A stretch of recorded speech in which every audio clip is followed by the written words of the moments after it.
You start in Orlando, Florida, home of all things Mickey. It's non-stop family entertainment. Then head out to discover some wonders along the coast, where astronauts were launched, where the bikers roam, where land speed records were first set, and NASCAR races today, where bloody battles were fought, and where America's oldest city promises eternal youth. Join us for a great drive up Florida's A1A highway.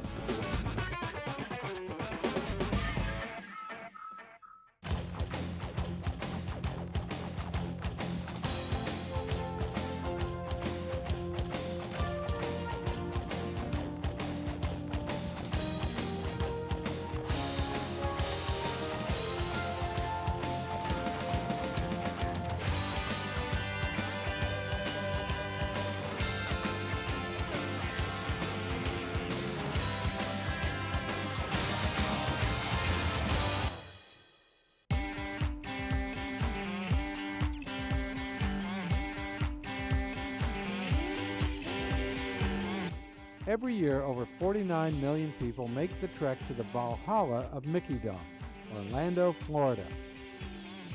Walt Disney's imagination spawned an endless offering of theme parks, restaurants, and hotels, all designed to entertain you while making a pile of cash for the Magic Kingdom and all the others who followed Disney's lead. One way to save money, at least on restaurants, is to stay at a vacation condominium like the Holiday Villas. You can park your car and forget it once you arrive. The condo shuttle will take you to the major attractions. These are truly homes away from home, with multiple bedrooms, a full kitchen and dining area, and a clubhouse with a pool and jacuzzi. During spring break, you might have to share the jacuzzi. My wife told me I shouldn't even think about it. I didn't think it looked that dangerous. Before Disney came to Florida, the most popular diversion was a drive up the A1A, Florida's coastal highway. We wanted to see what it's like today. The Indian River Lagoon Visitors Center, about an hour southeast from Orlando on Highway 1, is a good place to start. While not on the A1A, this is the gateway to the Scenic Byways area. The center's exhibits show the historical, archaeological, and cultural background of this area. This wild area was first populated by Native Americans, then trappers and freed slaves. Tourism came much later. We were set for the journey along the A1A. We crossed over the lagoon at Sebastian Inlet, heading for the coast. It's an amazingly open road with very little traffic, an unhurried contrast to frenetic Orlando.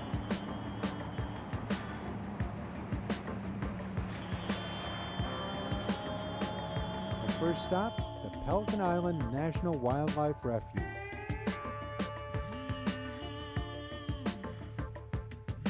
This became the country's first wildlife refuge in March 1903. President Theodore Roosevelt, an ardent conservationist, signed an executive order to protect what was the brown pelican's last rookery on the East Coast. Local support has helped the refuge grow from one tiny island to a 5,000-acre sanctuary for a wide variety of wildlife. It's one of the most biologically diverse areas in the country. It's a boundary estuary between the tropical and temperate zones. Like much of Florida, Pelican Island is challenged by the onslaught of development. Water quality declines, boat traffic increases, and the area's wild population is put at risk. It's a constant balancing act. The 166-mile loop around the Indian River Lagoon is a good way to get a first-hand look at some of Florida's most scenic areas.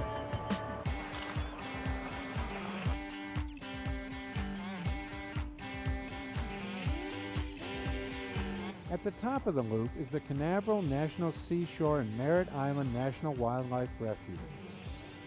We think of the Cape as America's space center. It's surprising to see how much natural habitat surrounds this high-tech complex. There are over 140,000 acres of estuaries, marshes, and coastal dunes. There's a 7-mile loop that takes you by remote beaches and areas teeming with a wide variety of wildlife. From the comfort of your car, it's possible to see dolphins, 500 species of manatees, alligators, and countless birds. You can get out for a closer look. But save time for a visit to the Space Center. While at first it seems to be just another theme park, there is so much more here. The rockets are real, and this is the place to get a close-up look at our space program. The rockets, launch pads, assembly buildings, and capsules are complemented by a host of modern interactive displays. Some of us remember the sense of optimism that pervaded when in 1962 John Glenn was sent aloft and became the first American to orbit the Earth. A few miles south of the Kennedy Center is the site that started it all, Cape Canaveral. The Cape is listed on the National Register of Historic Places, but it needs preservation help. There are special bus tours once a day down to the Cape. After a long day of wildlife and space exploration, the town surfing made famous, Cocoa Beach, is a good bet for shelter. There are plenty of affordable hotels, many with ocean views. It's a good place from which to launch the next stage of the A1A journey, Daytona Beach, NASCAR's hometown.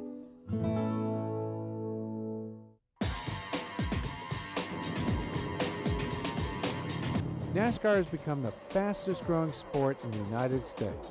Its drivers are pop culture heroes, and sponsors line up to plant logos on their cars. There are daily tours of the Speedway, and you can sign up for a ride-along.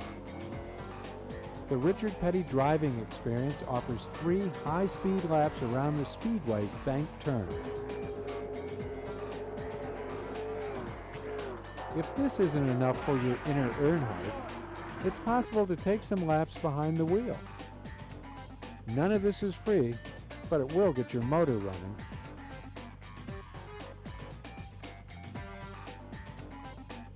And you get a ticket to Daytona, USA, a good way to round out the full immersion in NASCAR lore. Daytona Beach and NASCAR have been linked since day one. Before the Speedway was built, the racing took place on the beach. Its popularity led the organizers to form the National Association for Stock Car Auto Racing, or NASCAR. But Daytona was not the first place to attract speed buffs. That honor belongs to its northern neighbor, Ormand Beach. Ormand is called the birthplace of speed because it was the site of the first sanctioned speed trial. The first sustained tournaments to attempt the land speed record were held on Ormand Beach. The first tournaments in the world to attempt the land speed record were held here. At the turn of the century, there was over 200 auto manufacturers. They had no place to demonstrate their product. It's hard to believe now, but there wasn't a 2-mile stretch of paved road anywhere in the United States at that time. Our beach is quartz sand. It's a natural phenomenon that exists no other place on Earth. It'll hold any weight, any vehicle, and they found out that we had 23-mile straightaway where they could demonstrate their products. The horse was still king in America, and racing was seen as a way to popularize the automobile. Ormand Beach attracted all the major manufacturers who wanted to generate interest in their cars. Alexander Winton in the Bullet did 1 mile in 62 miles per hour. That was unheard of speed at the time. Crowds came to watch the races and filled the local hotels. It was a win-win situation. The exploits of Henry Ford, Louis Chevrolet, and Ransom Olds captured the public's imagination. They also proved that people could survive going over 60 miles per hour and not lose their eyesight or damage their hearts or brains. Ormand Beach continued to attract the world's best drivers, like Sir Malcolm Campbell. His Rolls-Royce powered Bluebird set a land speed record of more than 276.82 miles per hour in 1935. But as speeds increased, the cars needed a better venue than the beach. The Bonneville Salt Flats replaced Ormond Beach as the mecca for the world's speed enthusiasts. But as one door closes, another opens.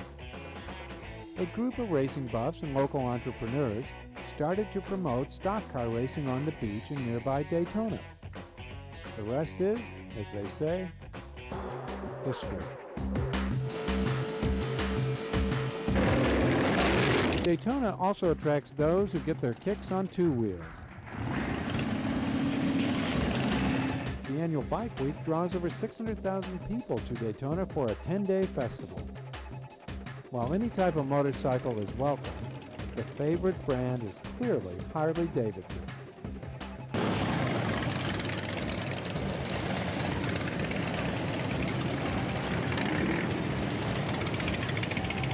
The unmistakable sound of their engines fill the air. The city passed a noise ordinance this year that said, no one shall operate any noise-creating device, read motorcycle, for the purpose of drawing attention to the source of the noise, that is, oohs and ahs from the crowd. Guess not everyone heard about the ban. Main Street is the center of all the action. Bikes line the streets, vendors have all things Harley for sale, and the bars are packed. It's clear why Harley-Davidson makes as much money on its clothes and accessories as it does from selling motorcycles. Bikes have been revving it up at Bike Week since 1937. It's grown from a race to the largest gathering of motorcycle enthusiasts in the world. While it can be a lot of fun, 21 motorcycle riders died last year in Bike Week-related accidents. If you come down, take extra caution to make sure you don't add to the statistic.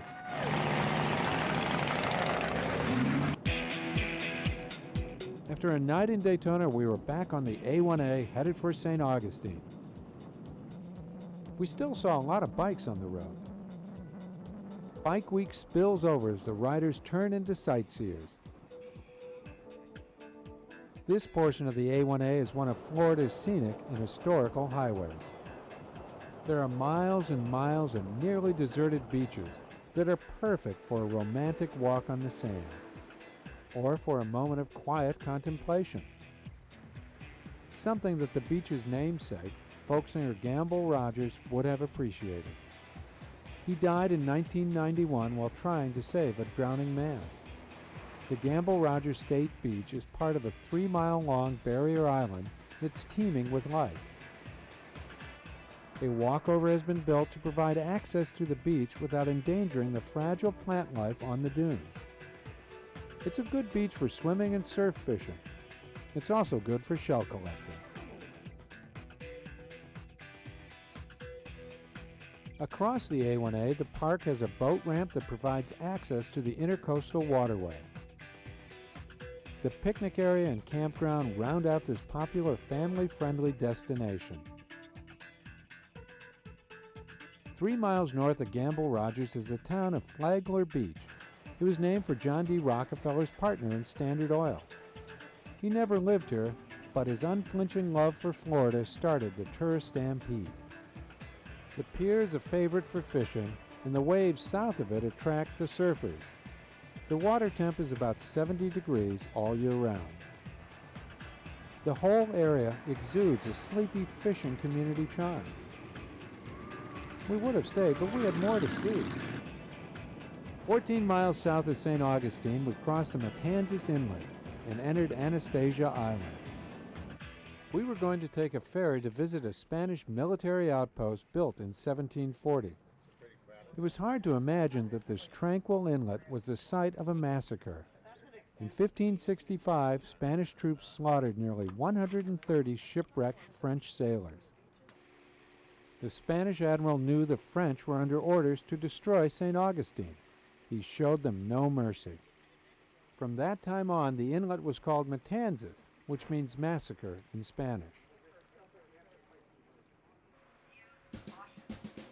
Much later, the Spanish built a fort in the middle of the inlet.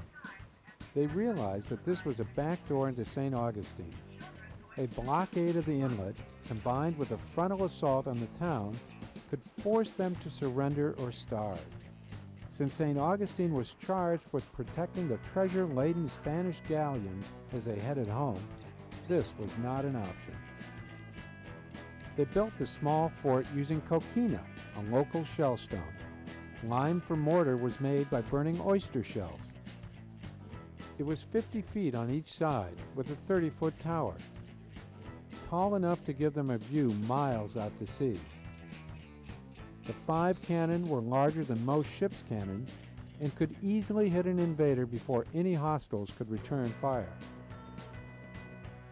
Soldiers stayed for 1 month tours of duty, usually an officer, 4 infantrymen, and 2 gunners.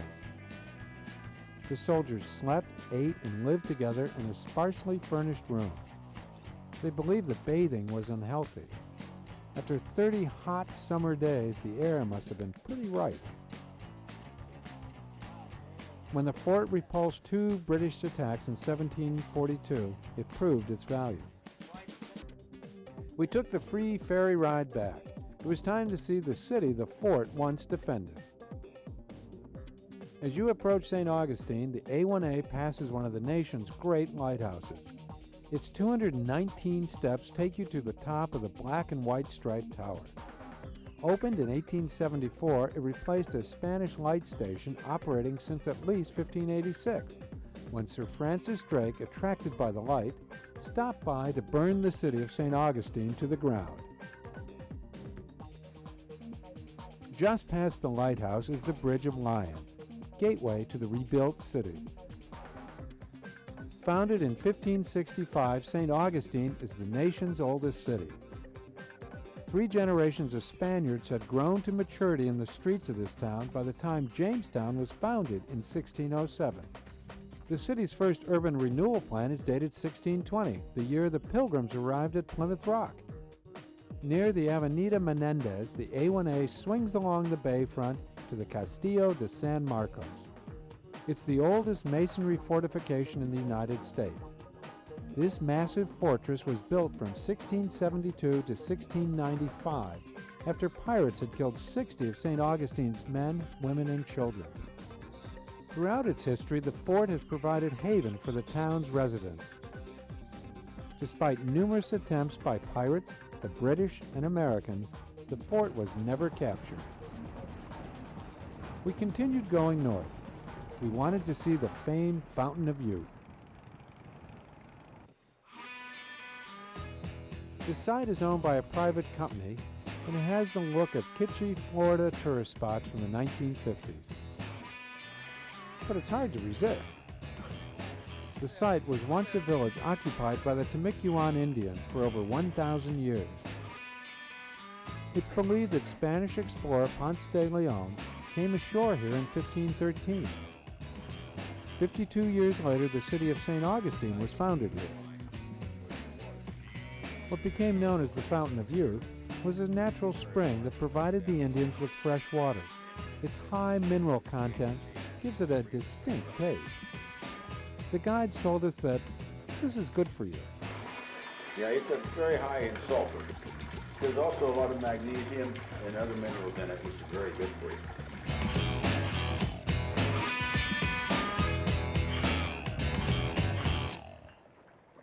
I feel so much younger. With our youth now fortified, we're ready to discover the rest of the city. The Central Plaza was laid out in 1598 in response to a decree by the Spanish King Philip II. He directed that all colonial towns be built around a central plaza. The street layout has changed very little since then. Our 19th century oil baron Henry Flagler gave it a facelift. He built 2 hotels on the square, the Ponce de Leon and the Alcazar. The Ponce de Leon is now a liberal arts school, Flagler College. The Alcazar closed during the Depression and was bought by Otto Leitner, the founder of Hobbies magazine. He willed it to the city. It now houses his collection of hobbies and art. The one hotel that Flagler didn't build, Casa Monica, he did eventually buy. It too fell on hard times during the Depression. But the Casa Monica was refurbished and operates today as a luxury hotel. The rooms have an historic feel, but with all the modern amenities, including Wi-Fi. There's a pool and fitness center, and of course, a bar. Its Cordova restaurant serves dishes with a blend of American, Asian, Mediterranean, Caribbean, and Moroccan influences. We asked the chef to show us his favorite.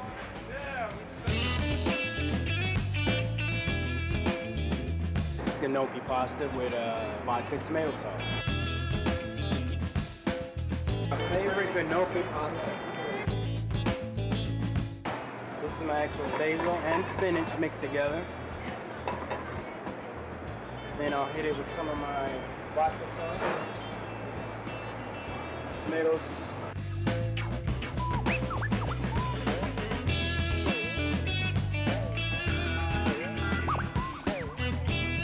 That smells great. Ready to go.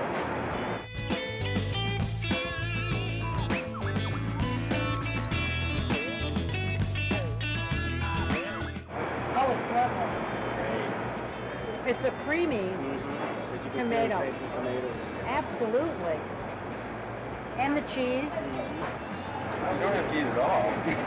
Well, I was gonna offer you a bite. But then you decided against it? No, I was doing that right this moment. Trams stop just outside the doors of the Casa Monica, making this a convenient place from which to launch our tour of the city. A tram tour, or carriage ride, is a good way to get an overview of St. Augustine. You can head back for longer stops at your leisure. It's a walking-friendly city, and there are plenty of shops for those so inclined. St. George Street is the best-known shopping district. Its 25 restored buildings give it a living history feel. There are museums sprinkled in between the shops, like the oldest wooden schoolhouse, the oldest surviving wood-frame building in St. Augustine. As your tour widens, you'll probably come to the Gonzalez Alvarez house, the oldest house in the city. It's been continuously occupied since the early 1600s. There are still descendants of the original Spanish families in St. Augustine. We asked Sandy Craig why her family has stayed here for over 13 generations. My family has been in St. Augustine about 400 years. St. Augustine is such a wonderful, magical place. I'm sure it wasn't to the early settlers, but they did have the tenacity to stay. And thank goodness, because my one ancestor that stayed when the British, just prior to the British occupation, was a Spanish soldier at the fort. And he was asked to stay and take care of some things, get the city ready for the British to come in. And the last ship left him here, and I might have been in Cuba otherwise. There's plenty to see and do here. But you may want to just relax and go fishing, or sit on the beach. It became clear why the Spanish fought to keep it. But driving the A1A makes getting here a lot easier than it used to be. A perfect way to end a journey.